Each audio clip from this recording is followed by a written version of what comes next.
Shalom Tuhan yang terkasih, kita bersyukur hari ini kita boleh bersama-sama berkumpul kembali untuk beribadah secara online. Dan kita bersyukur hari ini kita boleh memasuki di bulan yang baru, di bulan Mei pada tanggal yang kedua.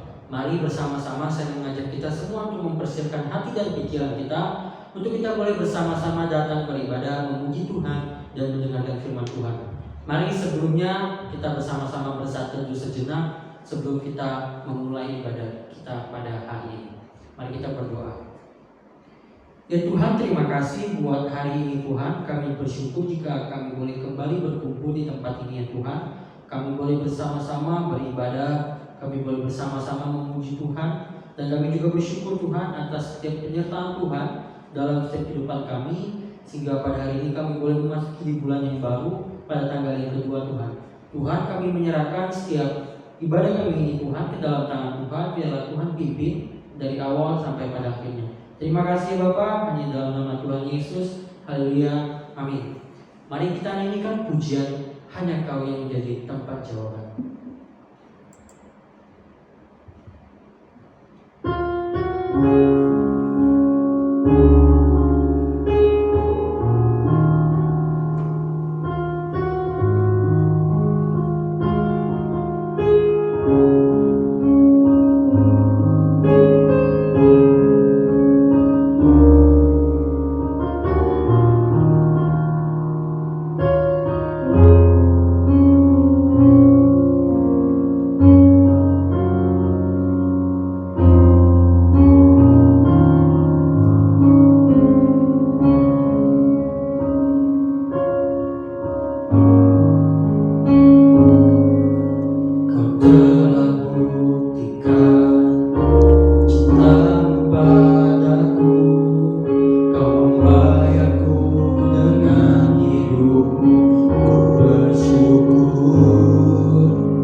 Kita nyanyikan pujian yang kedua, ikut Dikau saja Tuhan.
Baik, kita akan mempersiapkan hati kita dan pikiran kita untuk mendengarkan firman Tuhan.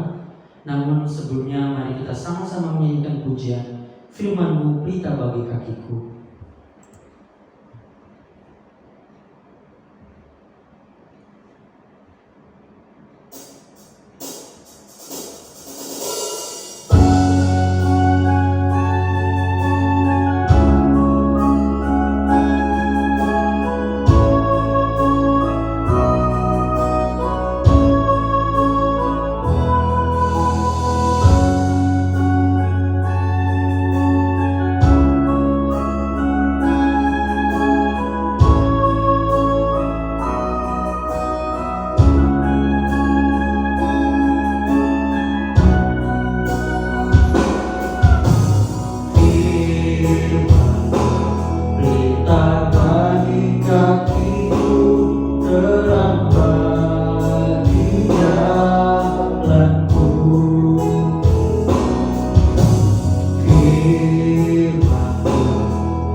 Tetaplah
terang bagi jalanku. Waktu ku bimbang dan hilang jalanku, tetaplah Kau di sisiku. Dan takkan ku takut, asal Kau di dekatku, besertaku selamanya.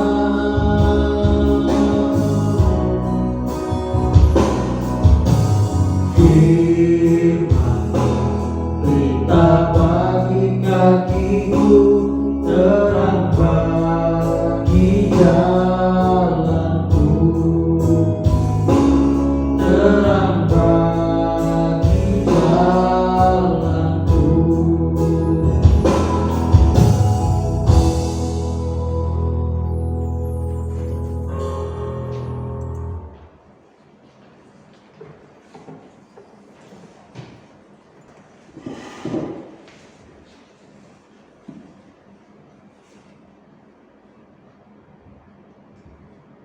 Umat yang dikasihi oleh Tuhan kita Yesus Kristus, kita akan bersama-sama merenungkan kebenaran firman Tuhan di saat ini.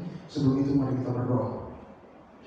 Bapa dalam surga, kami sungguh bersyukur di saat ini kami terus diberikan anugerah serta kasih karunia daripada Tuhan, dan di saat ini kami akan bersama-sama mendengarkan dan merenungkan kebenaran firman-Mu. Biarlah kami terus dibaharui oleh Roh Kudus agar kami dapat memaknai dan memahami firman Tuhan yang akan kami ikuti di saat ini. Kiranya juga Tuhan terus menyertai umat Tuhan di dalam pendengaran dan juga pemahaman tentang firman Tuhan, beserta abdi-Mu yang akan mengkhotbahkannya. Di dalam nama Tuhan Yesus inilah doa kami. Amin.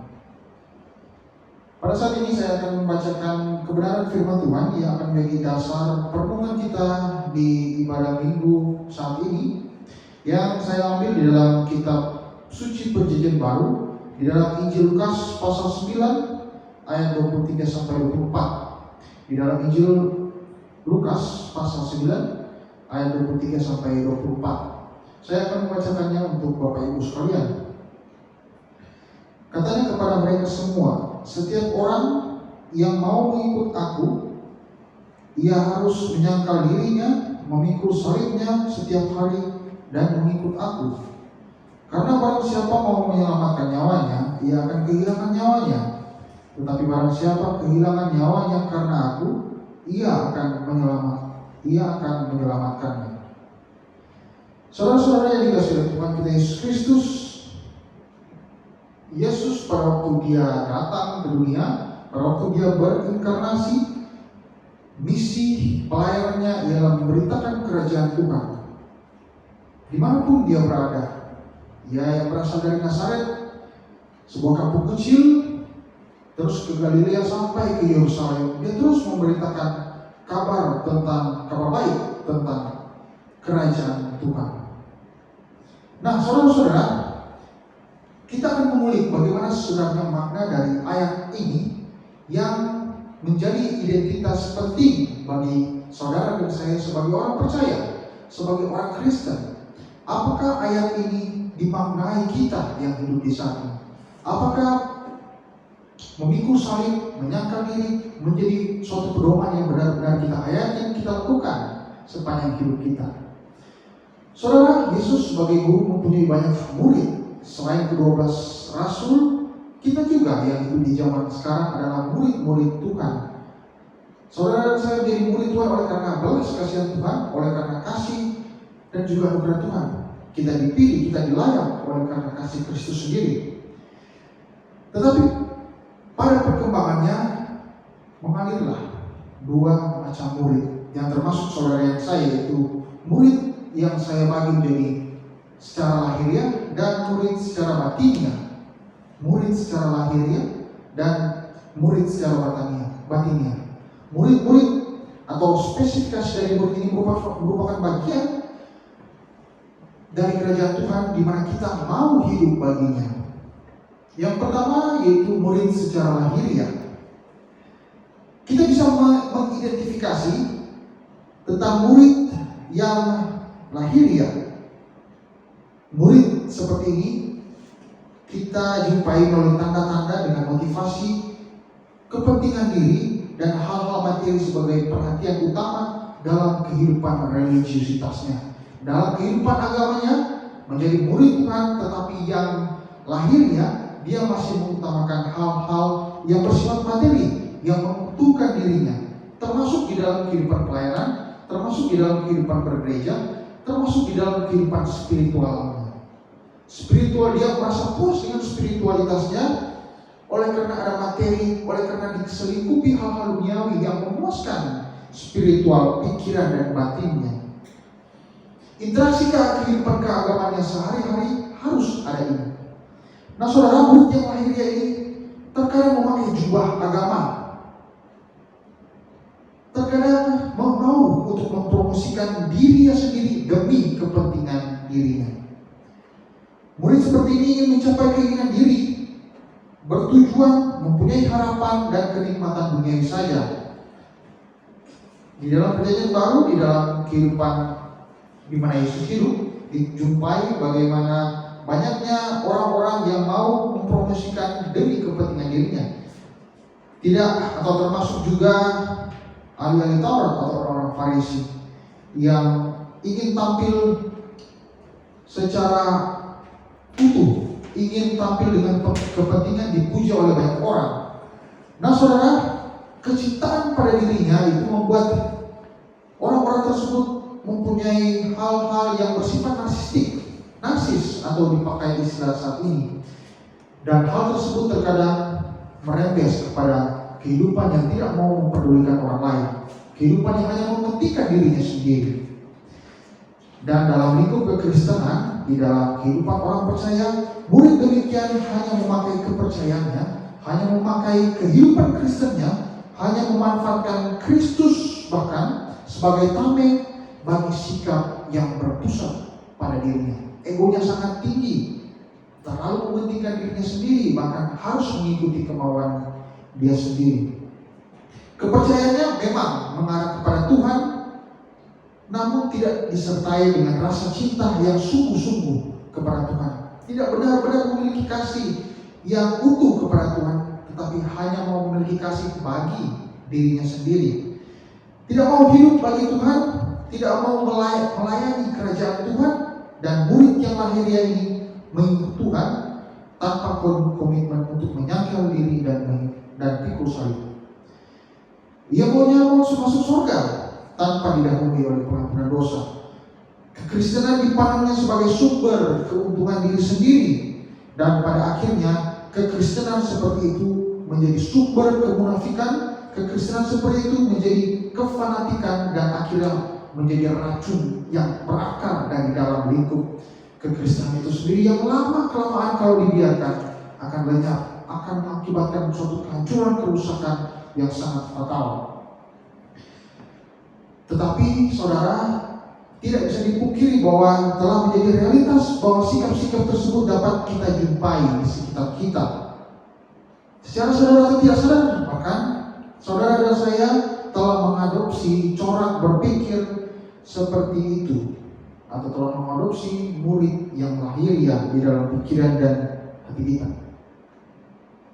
Tidak ada istilah lain atau kata lain selain lekaslah berbalik dan bertobat dari hal-hal tersebut. Saudara, pada waktu pencalonan gubernur di Sulawesi Utara, ada salah satu pasangan calon yang di dalam, kalau kita mengikuti bersama dalam setiap sesi-sesi debat, tidak banyak program-program atau adu argumen yang dilontarkannya dari salah satu calon yang meyakinkan publik untuk memilih dia oleh karena gagasan, tetapi diselingi dengan berbagai macam kata-kata dari kitab suci, quotes-quotes dari ayat-ayat firman Tuhan yang sangat-sangat menggugah hati.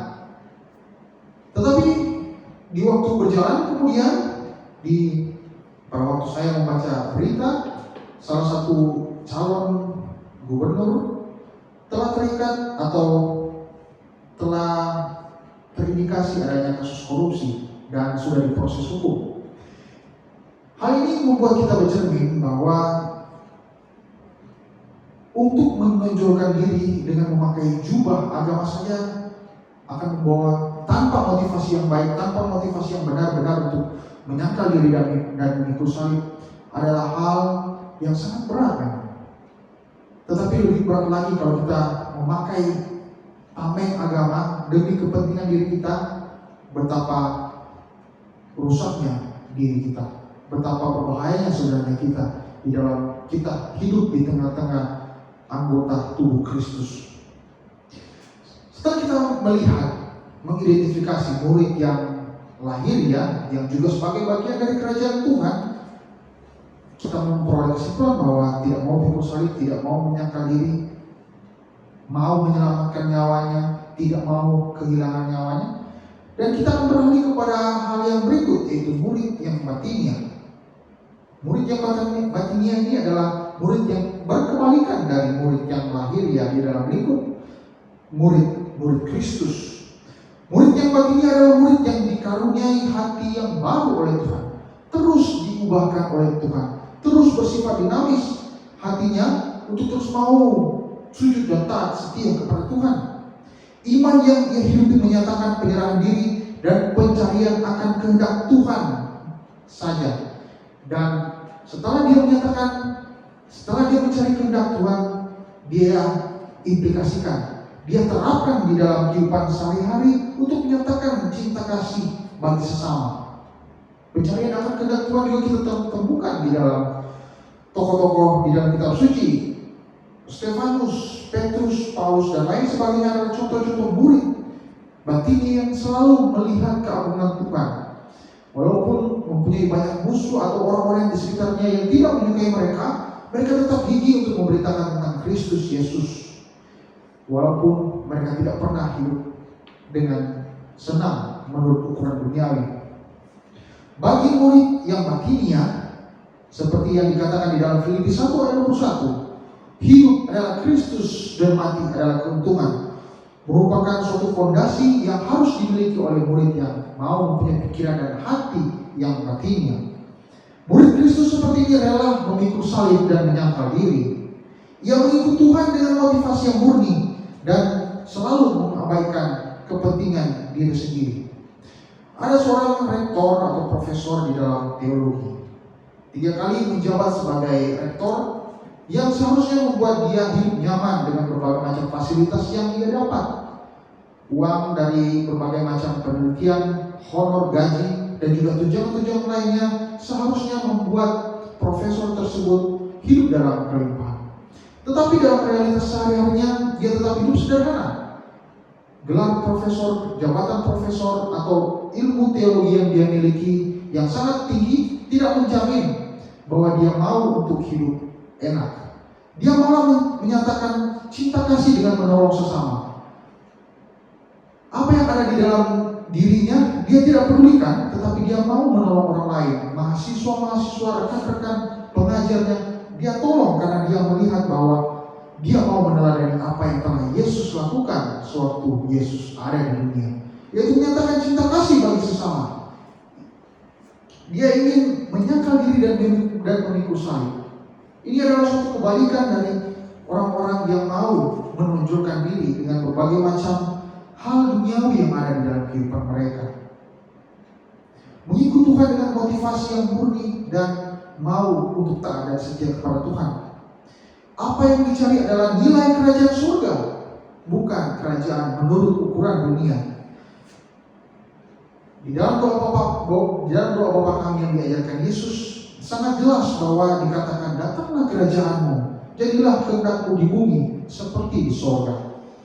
Dalam murid yang batinia ini, saudara-saudara, seseorang atau orang yang mau benar-benar hidup dalam kasih Kristus melalui murid yang batinia, berani melepaskan segala yang berharga, tujuan dan keinginan pribadinya tidak lagi ia pedulikan.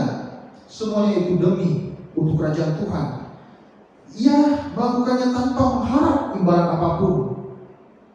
Ia tidak mengharap pujian, ia tidak mengharapkan materi, tidak mengharapkan hadiah, tidak mengharapkan uang, jabatan dan kekuasaan. Hal-hal tersebut sangat-sangat ia tolak karena murid seperti ini mau hidup bagi Tuhan dan mau melebarkan kerajaan-Nya. Saudara, melalui perenungan kita di saat ini tentang bagaimana kita melayani Tuhan dan melebarkan kerajaan-Nya, menyangkal diri dan pikul salib adalah suatu hal yang berat bagi saudara dan saya. Tapi sebagai murid Kristus, itu adalah suatu keharusan yang harus kita lakukan. Kita haruslah berefleksi, saudara dan saya, terus merenungi, mengevaluasi diri kita secara jujur. Di manakah posisi kita sebagai murid Kristus? Apakah saudara dan saya memposisikan diri sebagai murid yang lahiriah atau murid yang batiniah? Anggota gereja tubuh Kristus yang mau mendapatkan pujian dari dunia atau mau merelakan hidupnya demi Yesus Kristus? Memiliki kehidupan kekristenan untuk melayani ego sendiri atau memiliki kerohanian yang sejati untuk terus melayani kerajaan Tuhan? Kerajaan Tuhan tidak hanya dibatasi oleh tembok-tembok gereja saja, tetapi melayani Tuhan di mana saja Tuhan percayakan, baik di sekolah, di dalam perusahaan, di dalam institusi-institusi sekuler lainnya. Nyatakanlah cinta kasih kerajaan Tuhan. Murid yang lahiriah disebabkan oleh manusia lama dan hidup demi kepentingan sendiri, dan murid yang batiniah disebabkan oleh pengenalan akan Tuhan dan hidup demi kerajaan Tuhan. Di zaman sekarang ini yang serba digital, apalagi sejak pandemi COVID-19, kehidupan manusia bergeser dari offline menjadi online. Artificial intelligence, digitalisasi yang juga masuk merambah di dalam gereja, terus akan menawarkan hal-hal yang sepertinya akan berpusat pada diri kita. Tetapi diri kita lah yang harus menyatakan cinta kasih yang sebagai respon atas berkat dan rahmat Tuhan yang Tuhan berikan lewat penebusan anaknya Yesus Kristus. Kitalah yang harus perlahan-lahan secara dinamis terus belajar, terus merenungi untuk menjadi murid yang batinnya, yang rela memikul salib, yang rela menyangkal diri, yang tidak mau untuk mempertahankan nyawanya, yang tidak mau menyelamatkan nyawanya demi dirinya sendiri, tetapi menyelamatkan Kristus saja, karena Kristuslah yang utama dan pertama. Kiranya melalui perenungan firman Tuhan yang kita terus disadarkan, kita terus diberikan suatu kelegaan dari Tuhan saja. Kiranya Tuhan memberkati kita. Amin. Mari kita berdoa. Bapa di dalam surga, kami sungguh bersyukur di saat ini kami telah mengikuti firman Tuhan, dan biarlah kami yang merenungi firman-Mu di saat ini terus melihat bahwa kerajaan Tuhan begitu penting di dalam kehidupan kami, dan di dalam kerajaan Tuhan melalui Yesus Kristus Sang Guru Agung terdapat murid-murid yang sering kali di dalam hidupnya berdasarkan murid yang mempunyai landasan berpikir secara lahiriah dan juga murid yang batiniah. Ya Tuhan, secara sadar tidak sadar kami juga termasuk dalam murid yang lahiriah, dan juga kami juga tergolong dalam murid yang batiniah. Jikalau kami masih di dalam kehidupan kami tergolong dalam murid yang lahiriah yang sangat mementingkan kepentingan diri kami, ampunilah kami, dan biarlah Roh Tuhan yang terus mengubahkan kami agar kami lekas berbalik, lekas bertobat, dan mau menyangkal diri, pikul salib untuk menjadi murid yang batiniah yang terus menyatakan kerajaan Tuhan di mana kami berada yang Tuhan percayakan. Ya Tuhan, melalui firman-Mu ini terus menyadarkan kami agar kami terus mau setia dan hidup di bawah tuntunan firman-Mu. Inilah doa kami di dalam nama Tuhan Yesus. Amin. Pada saat ini kita akan berdoa syafaat. Kita akan mendoakan rekan-rekan sepelayanan, para pelayan Tuhan, misionaris, orang-orang sakit, dan juga tenaga medis COVID beserta bangsa dan negara. Itulah pokok-pokok doa syafaat kita di ibadah ini, dan mari kita berdoa. Bapa di dalam surga, kami saat ini berdoa syafaat. Yang pertama khususnya terhadap rekan-rekan sepelayanan di GPI Manado. Ya Tuhan, Tuhan yang masih mempersiapkan kami bertiga yang Tuhan pilih untuk melaksanakan segala macam kegiatan pelayanan aktivitas di saat ini. Kami mohon Tuhan memberkati, Tuhan memberikan kekuatan kesehatan bagi rekan pelayanan, baik abdimu, saudara Yosef dan saudara Jeki yang mempunyai kerinduan untuk terus melayani Tuhan dengan berbagai macam talenta bakat yang Tuhan berikan kepada rekan-rekan pelayanan di GPI Manado. Kiranya Tuhan terus tuntun, biarlah Roh Kuduslah yang terus menaungi hati dan pikiran rekan-rekan sepelayanan agar terus mengalami Tuhan dan mau untuk bergeser perlahan demi perlahan menjadi murid yang batinia, yang mau pikul salib dan menyangkal diri. Berkatilah keluarga mereka ya Tuhan, dan kiranya Roh Kuduslah yang terus menjaga dan menuntun mereka.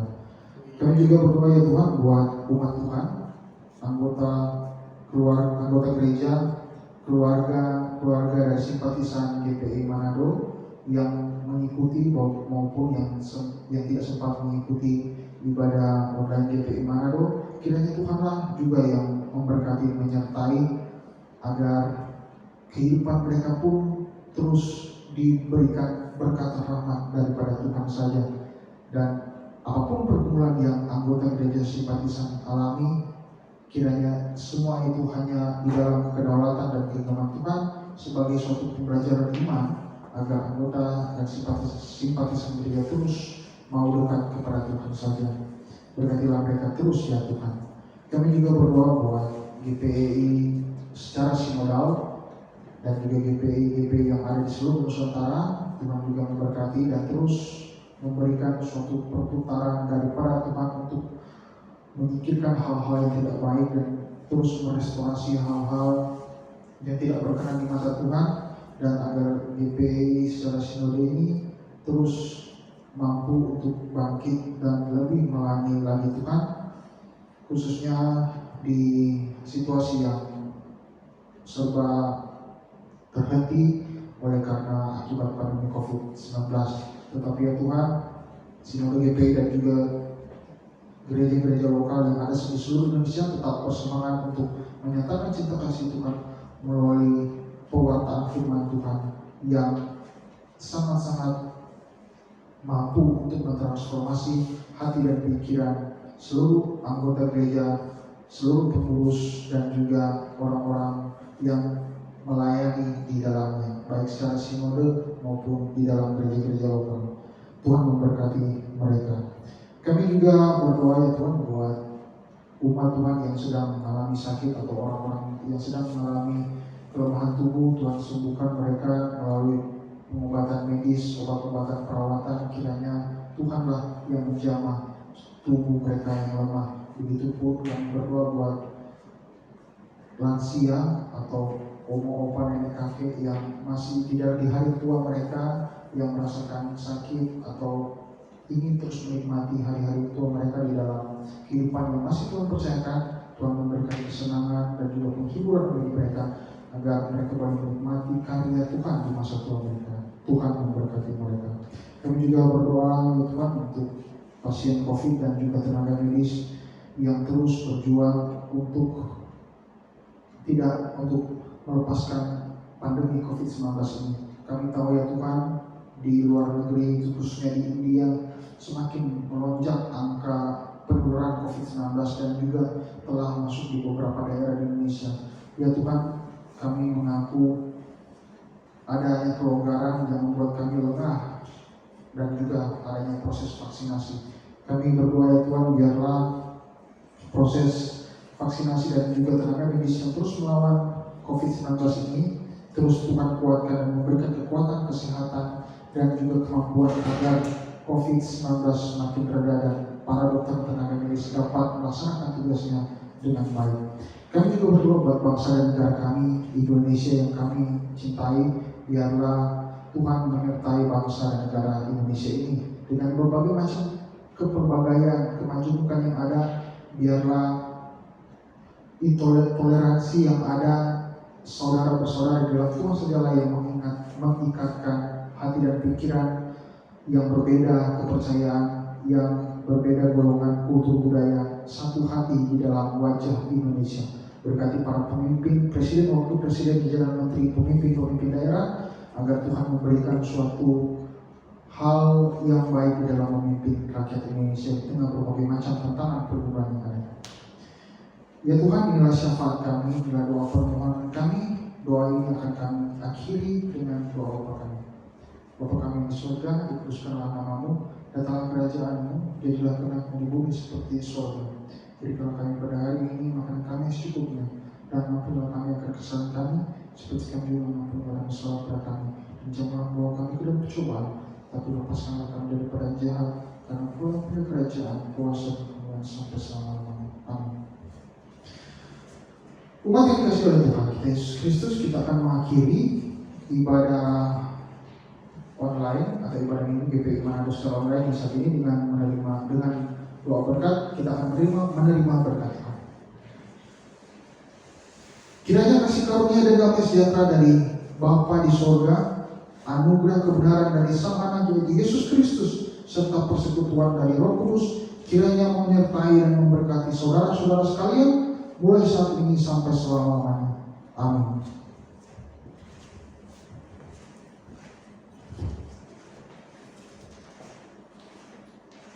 Shalom teman-teman yang terkasih, ibadah kita telah selesai dan kiranya firman Tuhan pada hari ini boleh memberkati kita semua yang telah mendengarkan, sehingga kita boleh melakukan firman Tuhan itu dalam kehidupan kita hari lepas hari.